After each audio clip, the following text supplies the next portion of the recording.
Hi, welcome to our channel where we share the most intriguing stories. When John Maddox came home to a bottle of wine and a quiet evening, he didn't expect to find his porch taped off like a crime scene. What followed wasn't just trespass, it was war. A rogue HOA crossed the line. What they didn't know? They picked the wrong man to push. I had just pulled into my driveway when I noticed the van, big white boxy thing, parked with its back to my porch like it belonged there. The side was stamped with a green logo that read, Willow Pines HOA, Community Compliance Division. My gut twisted. That name had already caused me enough headaches over the years, and I didn't even belong to their damn HOA. It was a warm Saturday evening in Ashcroft. I'd just come back from town with a carload of groceries and a bottle of red wine I'd been saving for the right occasion. Tonight was supposed to be that occasion. Aaron was coming over around 7, and I'd planned a low-key night, steak on the grill, old Hitchcock movie, maybe more if the stars aligned. Instead, I stepped out of my truck and found yellow caution tape wrapped around my porch railing like it was a crime scene. I dropped the grocery bag back into the passenger seat, eyes narrowing. There were 4 of them on my lawn. Karen Hayward, the self-appointed queen of Willow Pines HOA, 2 guys built like failed nightclub bouncers, and some pencil neck in a windbreaker tapping on a tablet. Karen spotted me and strutted forward like she was about to hand me a parking ticket. Mr. Maddox, she said, smiling like a crocodile, we've received an anonymous complaint regarding a possible gas leak and unsafe electrical wiring. In the interest of community safety, we've initiated an emergency inspection. I glanced at the laminated sheet taped to my door. Temporary entry prohibited. Emergency inspection in progress per Section 9.3 of the HOA guidelines. I turned back to her slowly. You people do realize this isn't part of Willow Pines, right? Karen's smile never wavered. We believe that's debatable. No, I said flatly. It's not. The property line ends 70 yards east of here. I've got a survey, a deed, and a builder's letter saying this house was never and will never be under HOA jurisdiction. And what the hell gives you the right to tape off my house? There were concerns for your safety, she said calmly, while one of the bouncers stepped between me and my front steps. Was anyone dying to notify the fire department, the gas company? Hell, maybe even me? Karen's gaze sharpened. We were just about to call in outside services, but our compliance officers are trained to assess the situation preliminarily. Compliance officers? I looked at the 2 goons. Trained in what? Intimidation, breaking, and entering. Karen took a deep breath like I was trying her patience. Mr. Maddox, we're asking you to remain off the premises for at least 2 hours while the inspection is underway. If you interfere, it may be considered obstruction. I laughed. Actually laughed, short and cold. Obstruction? This is my house. That's not the issue right now, she said curtly. Oh, it's the only issue. I walked around the truck, popped the back, and pulled out my aluminum bat. Not because I was going to hit anyone, not yet, but because I was tired of people assuming I was someone they could walk over. I leaned it against my shoulder and turned back to them. I'm going inside now. You have 3 seconds to get the hell off my porch. The taller of the 2 men shifted his weight, taking a step forward. I didn't hesitate. I stepped up beside him and slammed the bat down hard right into the wooden railing next to his arm. The crack echoed like a gunshot. He flinched. Good. Karen's eyes went wide, but she didn't back down. That's assault. Not yet, I said. But keep standing in my way and it'll escalate. You're trespassing. You're not emergency services. You don't have a warrant. This isn't even your jurisdiction. I reached into my pocket, pulled out my phone, and started recording. This is John Maddox. It's 6:42 p.m. on Saturday. I'm documenting an illegal entry and obstruction by Willow Pines HOA on my private property. Names and faces are being recorded for law enforcement. The tablet guy lowered his device. One of the bouncers looked visibly uncomfortable now. Karen's posture stiffened, but her voice cracked just slightly. This is going to reflect poorly on you, Mr. Maddox. I walked past them without another word, gripped the front door handle, and turned it. Unlocked. Of course. Why would they bother respecting anything, even the lock? As I opened the door and stepped inside, I took one last glance at Karen. Her expression was somewhere between outrage and panic. She hadn't expected me to push back this hard. That made 2 of us, because something in her eyes told me this wasn't just about a fake gas leak. She wasn't done yet, but neither was I. The moment I stepped through the door, the smell hit me. Not gas, not smoke. Just dust, wood polish, and something else. a sour trace of sweat and cheap aftershave. The house wasn't just disturbed, it had been rummaged through like someone was looking for a damn treasure map. Every cabinet in the kitchen stood open, drawers yanked, utensils scattered like confetti after a riot. My fridge door was ajar, a half-dozen eggs cracked and leaking down the shelves for no reason other than spite or stupidity. I stepped carefully, avoiding broken glass from a dropped drinking glass that had clearly been swept off the counter. I moved into the living room, cushions tossed, my shelves of books and memorabilia pillaged, boxes overturned. A stack of papers from my home office lay across the floor, utility bills, training manuals, receipts, things no gas inspector should need. Then I saw it, the hallway closet, the one where I kept my locked fireproof document safe. The door was wide open, the rug in front of it had been moved, the latch popped. Empty. That's when the anger stopped boiling and turned ice cold. They hadn't just trespassed. They weren't here to inspect anything. They were looking for something, or trying to plant something. Either way, someone was going to regret this day. I made my way toward the bedroom, camera rolling on my phone the entire time. The sheets on my bed had been pulled off. My nightstand drawers were dumped out. A side compartment in the closet had been opened, the one where I kept my personal files and some old service records. Gone. All of it. The only thing still sitting there was a laminated copy of my property deed. Even the HOA didn't have the gall to steal that. Then I heard it, creaking, from the guest room. I moved fast and quiet, not bothering to announce myself. I shoved open the door and found 3 people inside. One of the bouncers, the scrawny tablet guy, and a new face. A middle-aged man in slacks and an HOA branded polo. The 3 of them froze like raccoons caught in a garbage can. The polo guy was holding my filing box. His mouth opened to say something, but I beat him to it. "Drop it." He hesitated. I said, "Drop it. That's not a suggestion." He set the box down slowly. Tablet guy tried to mumble something about a checklist. I pointed my phone at him. "You're being recorded. State your full name and what the hell you're doing in my guest room with private documents." "Sir, we're just trying to confirm a safety concern. It's all part of protocol," he stammered. "What protocol gives you the right to break into a locked safe and take my personal records?" I took a step forward. "You're not fire marshals. You're not the gas company. You're not even my damn HOA. You're criminals, and I'm collecting every second of evidence I need to bury you in court." The bouncer squared up a little too late, too clumsily. I reached out, grabbed his wrist, twisted just enough to make him buckle, and shoved him against the wall. He dropped with a groan and a loud, satisfying thud. The other 2 backed away quickly, hands raised. "Out," I said. "Now." They scrambled down the hall. I followed behind, still filming. When we reached the front door, Karen and the other meathead turned toward us, expressions already twisted in faux outrage. "He assaulted one of our inspectors," Karen shrieked. "He came at us with a bat." I held up my phone. "This bat? Still at the door. Never touched it. Want to see the footage? It's already uploading to the cloud." The big guy on the porch stepped forward. I stood firm. "You take one step, and I'll consider it a threat, and I'll drop you like a sack of trash." Sirens in the distance. About time. Within moments, a sheriff's cruiser pulled up, followed by a second unit. 2 deputies got out, hands resting on their hips. One of them, Deputy Price, I knew from around town. Good man. No nonsense. "Mr. Maddox," he said, nodding. "We got a call about a potential gas emergency, then another about a physical altercation. What's going on?" "I've got 6 intruders from Willow Pines HOA who broke into my home, went through my private files, and tried to prevent me from entering my own house, all under the pretense of a fake emergency. I've got video, full recording, and live testimony if you want it." Karen launched into one of her practiced tirades. "This man threatened us with a weapon. He pushed one of our safety inspectors. He's clearly unhinged. He wouldn't let us do our job." Deputy Price held up a hand. "Ma'am, this property's not under HOA jurisdiction, is it?" Karen blinked. "Well, that's technically disputed." "No, it's not," I said, handing over my printed deed. "Survey lines, county registry, lot boundary, clear as day. They knew it too." The other deputy spoke up. "We'll need to speak to everyone involved separately. For now, I'd ask all HOA representatives to step off the property line." Karen's expression curdled, but she obeyed. Barely. 10 minutes later, they were all lined up in my driveway, like kids waiting for detention.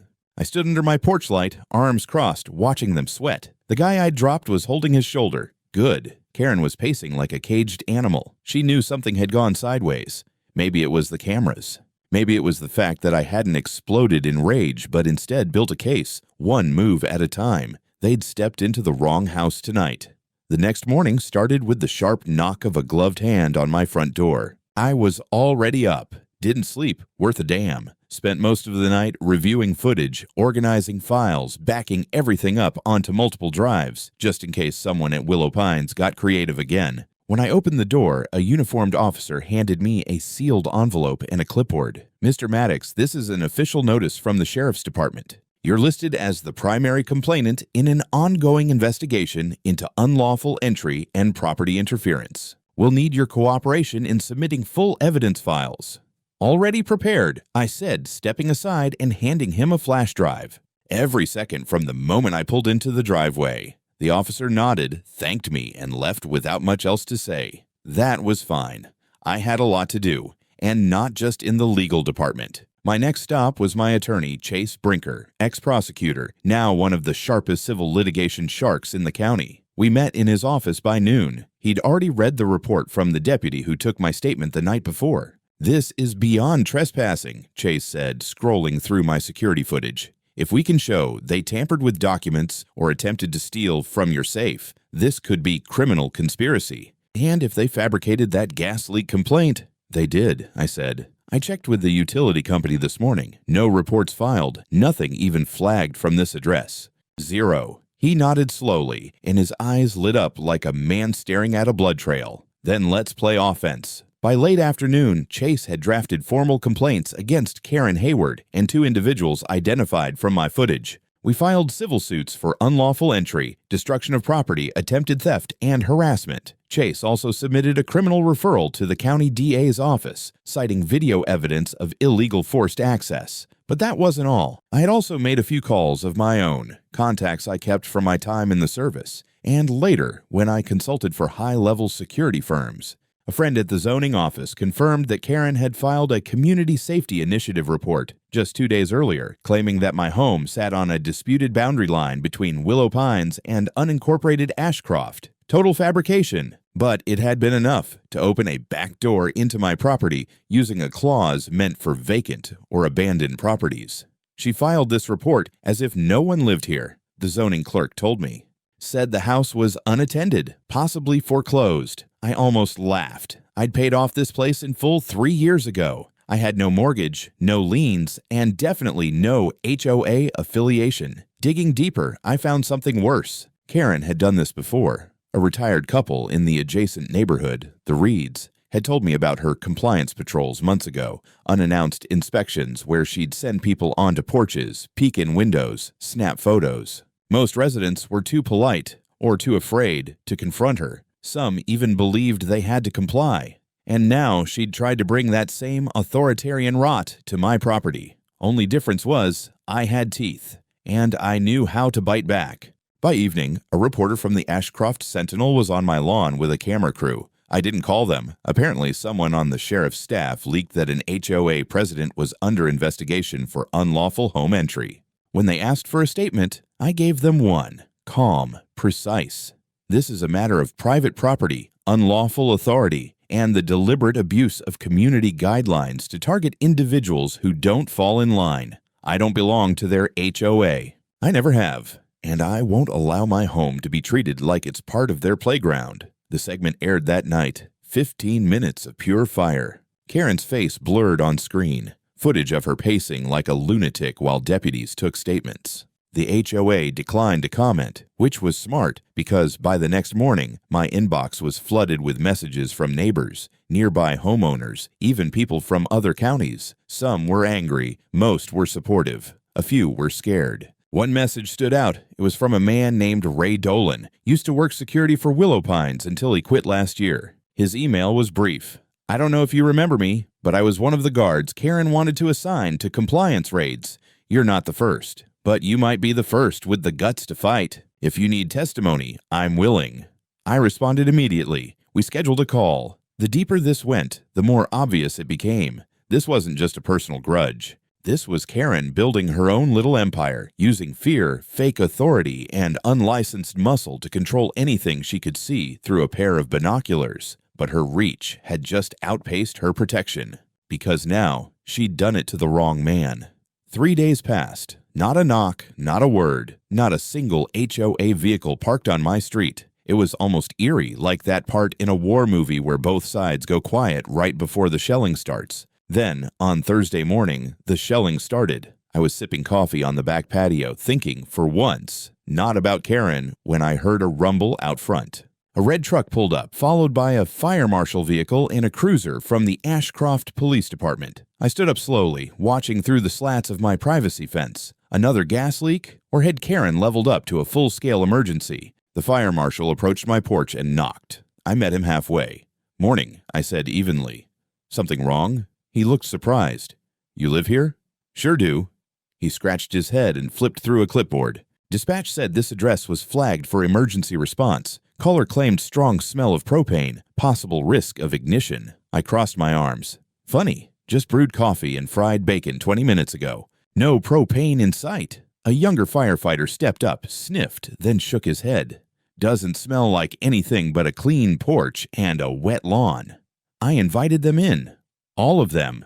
Had nothing to hide. They checked the basement, the appliances, the meter, everything. Not a single issue. After 15 minutes, the marshal looked at me with a raised eyebrow. "Sorry to bother you, Mr. Maddox. False alarm. Do you know who might have called this in?" "I have a few guesses," I said, leading him back out. "Let me know when the incident report's available. I'll need it for my attorney." He nodded, clearly aware this was some kind of setup. "We'll get it to you by tomorrow," but I wasn't done. I called my friend Ray Dolan, the former HOA security guy who'd offered to talk. We met at a diner near the freeway that afternoon. He showed up in a wrinkled denim jacket, eyes scanning the lot before he sat down. "Been hearing things," he said, skipping small talk. "Karen's pissed. You embarrassed her publicly, got people questioning the board. Word is she's trying to escalate. She already did. Called in a fake gas leak today." Ray snorted. "Wouldn't surprise me. She used to joke about that. How a little emergency drama could bypass a warrant." My jaw clenched. "So she's done this before?" Ray nodded. "There was a guy named Torres. Lived on the edge of Willow Pines, technically just outside the HOA. Karen didn't like that his lawn was cluttered. She sent 2 board members to do a friendly inspection. He pushed back. 2 days later, animal control showed up, claiming he had an unregistered aggressive dog. Whole thing was fabricated. Torres ended up moving." "Jesus," I muttered. "She's been at it for years. Problem is, people roll over or settle quietly. You're the first to go on offense with evidence." That evening, I returned home to find a certified envelope taped to my gate. Notice of violation, emergency review, pending. It was from the county property assessor's office. Some anonymous party had filed a complaint alleging code violations on my property, improperly permitted construction, non-standard fencing, and suspicious modifications to electrical systems. I laughed out loud. I'd renovated this place myself with permits on every inch. Hell, my security system had better documentation than most government buildings. I called Chase immediately. "We're being flooded with procedural harassment now. I'll file a motion first thing," he said. "This is textbook strategic nuisance. She's trying to paper you into submission." "She picked the wrong damn file cabinet," I said. The next day, I met with the inspector assigned to the complaint, older guy named Bowers. He shook my hand, reviewed my documents, walked the perimeter, peeked into the breaker box, checked the property lines. After an hour, he looked up from his clipboard. "Well, Mr. Maddox, I've got no violations to report. Everything's clean. Honestly, cleaner than half the homes inside the HOA." He added, "I'm not supposed to say this, but I think you've got a harassment case brewing." "Already in motion," I replied, but that wasn't the part that hit me hardest. Later that evening, I got an anonymous voicemail. Female voice, clearly altered through a filter. It said, "You should stop. Back off while you can. Not everything that happens around here is in the records." It wasn't just HOA overreach anymore. Someone inside Willow Pines was starting to play dirty, off the books through back channels, and they still thought I'd cave. No chance in hell. I installed a second layer of security, IR perimeter cameras, motion alerts, and a drone that swept the property every 4 hours. If they wanted a war, I was done just defending. I was about to fire back. I didn't sleep much that night. Not because I was scared, but because my mind was running tactical drills. After the voicemail, it was clear we weren't just dealing with HOA lunacy anymore. There was intent now. Malice. They wanted to break me down with paperwork, scare me with threats, and maybe push me hard enough to crack. So I flipped the board. First thing in the morning, I compiled every video, every document, every call log, from the driveway confrontation to the inspection to the gas leak. I burned everything onto a drive and hand-delivered it to Chase. Time to go public, I said. Chase raised an eyebrow. Media? Not just media. Community. We put together a concise package. Video clips of the illegal entry, freeze frames of the fake inspection notice, audio of the threat, and Ray Dolan's informal statement. Then we sent it to 3 local news outlets, a homeowners' rights watchdog group, and a popular neighborhood forum. By lunch, it was spreading. By dinner, my phone wouldn't stop vibrating. One of the news sites titled it, HOA President Accused of Unauthorized Home Entry, Fake Emergencies, Ashcroft Resident Pushes Back. That headline stuck. People from all over the region chimed in, some supportive, others sharing their own horror stories with Willow Pines HOA. Several claimed they too had been intimidated into compliance, some even describing similar inspections or staged complaints. The pattern was becoming undeniable. Karen, on the other hand, was imploding. The very next day, I received a cease and desist letter, a PDF. No envelope, no stamp. Just a half-assed threat emailed directly to my consulting account. Mr. Maddox, your inflammatory accusations constitute libel and harassment. If these actions are not halted immediately, we will be forced to pursue legal recourse. Signed, Karen Hayward, President, Willow Pines, HOA Chase read it, chuckled, and said, "Cute. This isn't a legal document, it's a tantrum with a letterhead." That same evening, I noticed movement on the edge of my property. Through the live camera feed, I saw someone crouching along the tree line by the back fence. Dressed in black, carrying what looked like a tablet or controller. I pinged the drone. 90 seconds later, it locked onto the figure and tracked them as they retreated through the woods, right into the HOA-maintained greenbelt. I downloaded the footage, extracted the stills, and emailed them to the sheriff's department with the subject line, "Trespass Surveillance Attempt, Ongoing HOA Harassment." I wasn't waiting for the next move. I was going to make it. The next morning, I submitted a formal petition to the county DA's office. We framed it as a criminal trespass and conspiracy complaint against multiple individuals, Karen Hayward, 2 unnamed HOA operatives seen in my footage, and any others involved in orchestrating illegal entries or falsified reports. We included sworn statements, timestamps, service reports, and GPS logs from my surveillance system. It wasn't just a civil matter now. Then I did something I knew would hit them where it hurt most. I contacted the mortgage company managing several homes inside Willow Pines. I had a contact there from a prior consultancy gig. Turns out, they were not amused to learn their financed homes might be under illegal governance and facing lawsuits due to one rogue HOA board. They launched an internal compliance audit immediately. And then came the best part. That weekend, while doing a perimeter check before dusk, I found a small tracking device zip-tied under the wheel well of my SUV. That was the final straw. I marched straight into the sheriff's department and dropped the tracker, the footage, and the complaint file on the desk of Deputy Lorenz. "You wanted escalation," I said. "Congratulations. You've got federal jurisdiction now. That's a surveillance felony." He blinked. "You're serious? You want me to call DHS, or will you?" They started a case the same night. The story was out. The town was watching. And Karen. Karen had just crossed the last invisible line. When you go to war with a bully, the last thing they expect is that you'll fight harder. By Monday morning, the sheriff's department had officially opened a criminal case. The deputy assigned to it, Lorenz, turned out to be more than just a clipboard pusher. He was ex-Army like me and had no patience for suburban tyrants. He reviewed my footage, confirmed the GPS data from the drone and vehicle tracker, and said, "We're escalating this." That afternoon, I met with him and a DA representative. They asked for an official deposition, which I gave in full. Everything from the moment I got home and saw Karen on my porch to the footage of them rummaging through my drawers to the tracker. When I was done, they both looked at each other and nodded.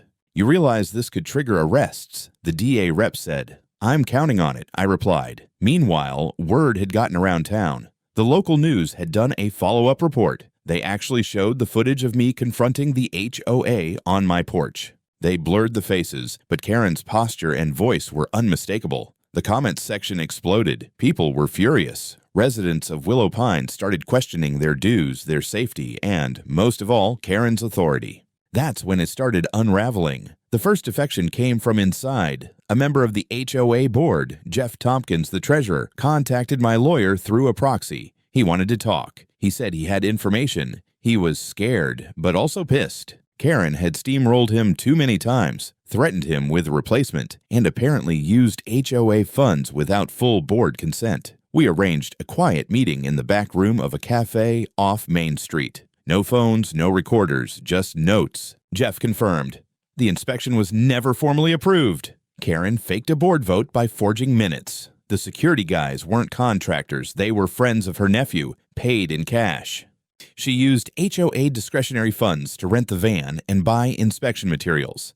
Most damning of all, she had used HOA money to pay a private investigator to build a file on me. That's where the tracker came from. I almost laughed. She really thought I'd crumble under pressure. Instead, she gave me everything I needed. Jeff agreed to sign an affidavit and testify in court if needed. In exchange, my lawyer offered him partial immunity as a cooperative witness, which the DA accepted. Then the subpoenas went out. Karen must have sensed the net closing in. That same evening, 2 unmarked vehicles rolled through my street and parked outside the HOA office building. It wasn't much more than a small bungalow the HOA rented downtown, but it was enough to attract attention. I watched from my upstairs office as 2 investigators and a deputy carried out boxes of records, files, and electronics. By the next morning, the headlines read, "Criminal Probe Targets HOA Leadership After Illegal Home Entry Incident." Karen didn't answer her phone. She didn't show up to work. She didn't even attend the emergency HOA meeting called by the rest of the board,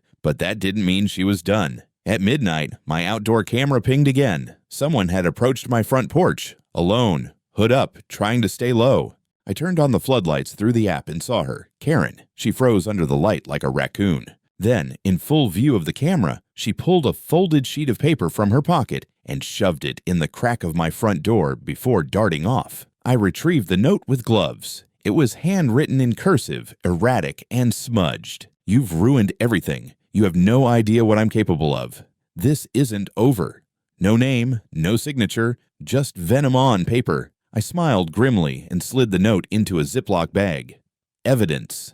Karen had just moved from harassment to intimidation. From rogue HOA president to criminal defendant with a threat on record. She had no idea, but she'd just handed me her final nail. I didn't waste time the next morning. That note Karen left. I drove it straight to the sheriff's department, still sealed in the plastic bag. Deputy Lorenz took one look at it and said, "She really thinks she's in a movie." They took it in as part of the ongoing case, now upgraded to include criminal intimidation.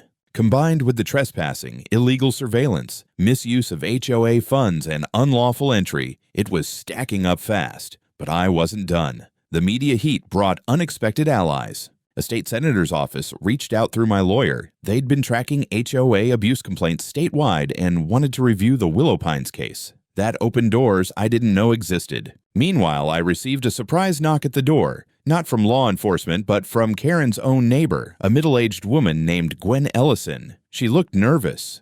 "I saw what's been happening on the news. I think it's time someone showed you what Karen's been hiding."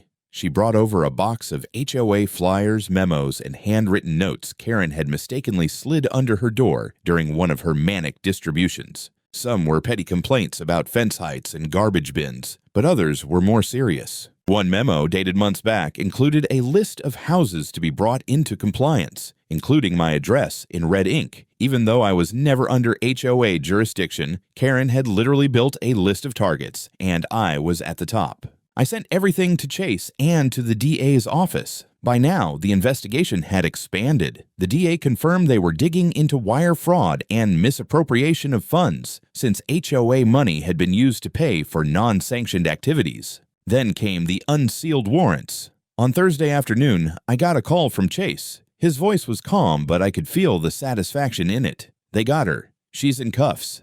Deputies served the arrest warrant at her home. Karen reportedly screamed, slammed a door, and tried to claim government overreach before being walked out in handcuffs. Local news caught the tail end. No dramatic standoff, just a disgraced HOA president in a robe and sandals being stuffed into a cruiser. But it didn't end there. A second warrant was served at the HOA office. Records were seized again. Two of her so-called inspectors were taken in for questioning. One cracked immediately, admitted he was paid off books, and had no idea he was part of something illegal. He thought it was just a weird HOA thing. By now, the HOA board had collapsed. Jeff Tompkins resigned officially. Two others submitted statements disavowing Karen's actions. A temporary restraining order was issued to prevent any HOA activity affecting my property. The most surreal part? I received a letter from the HOA attorney, not a threat, but a full retraction and apology. They admitted formally that my property was never under their jurisdiction, that the inspection was illegal, and that Karen acted without board approval. It was a CYA move, but I printed it out and framed it anyway. For the first time in weeks, I slept soundly. The threat was neutralized, but I knew the war wasn't fully over. Not yet. There was one last battlefield left: court. And I planned to win that one too, with full public exposure. The courthouse smelled like varnish and anxiety.